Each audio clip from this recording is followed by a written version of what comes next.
Mr. McCotter, recognized for 5 minutes. Thank you, Mr. Chairman. First, I just want to make sure it is the jurisdiction of the Transportation Committee to deal with cargo preference. Was that your statement earlier? Just nod. I was conversing, Mr. You made the statement earlier that the Transportation Committee would deal with the issue of cargo preference, not us. Mr. Mike, I've talked about it. That's their jurisdiction. It's not our jurisdiction. Okay, no, I appreciate that. I just wanted to be clear. So, I suppose, Mr. Basher, let me ask you, or perhaps Mr. Shearer from Boeing, if you lower the domestic content requirement, let's just be theoretical about this.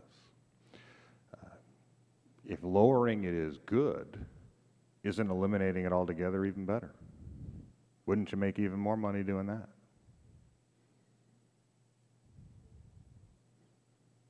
Well,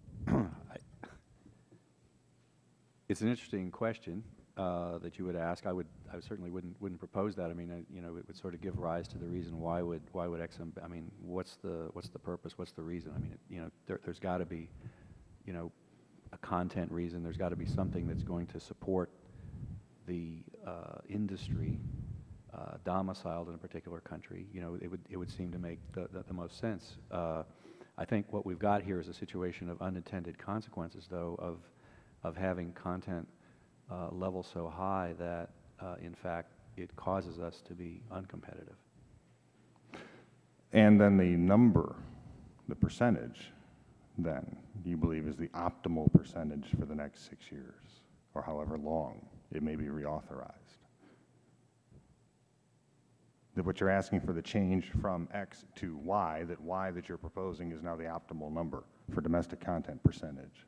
Well, I mean, this is something I think we can discuss in terms of what the appropriate number would be.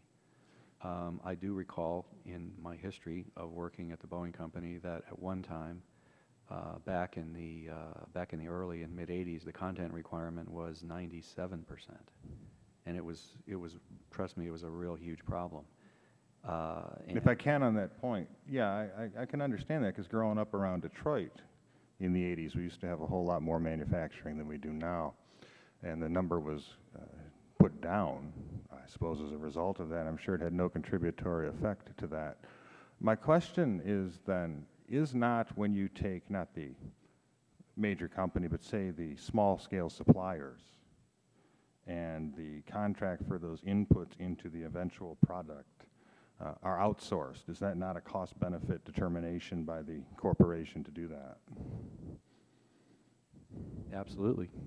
Then would not the decision whether to have the right domestic content in your product you seek import-export financing for be a cost-benefit analysis as well?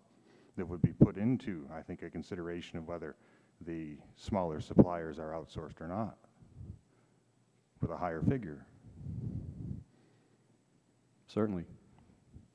But if we lower it, that would lower the cost-benefit analysis and potentially lead it to a greater favor on the scale towards more offshore sources of components for our products.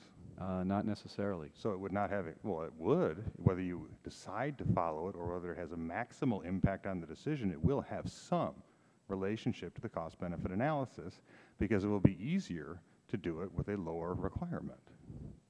Well, I would submit that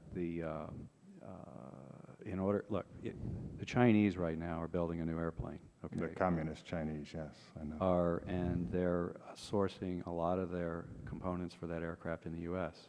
But the U.S. Exim Bank isn't going to be supporting the financing of that aircraft. It's going to be the Chinese Export-Import Bank. It's a mercantilist, predatory trading partner with which we run a massive deficit.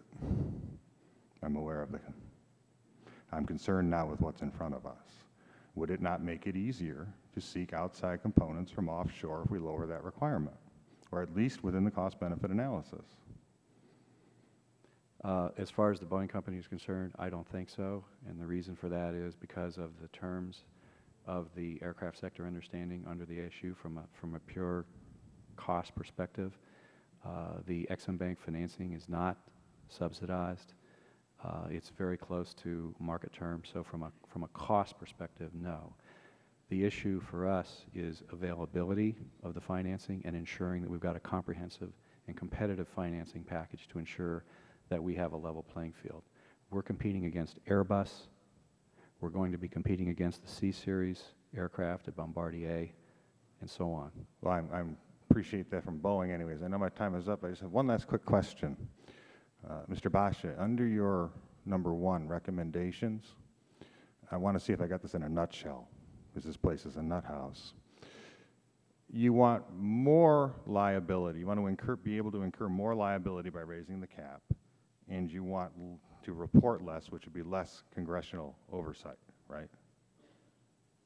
I think what I would say, on your first point, yes. I think there should be more liability authorized because the bank is running up against the cap.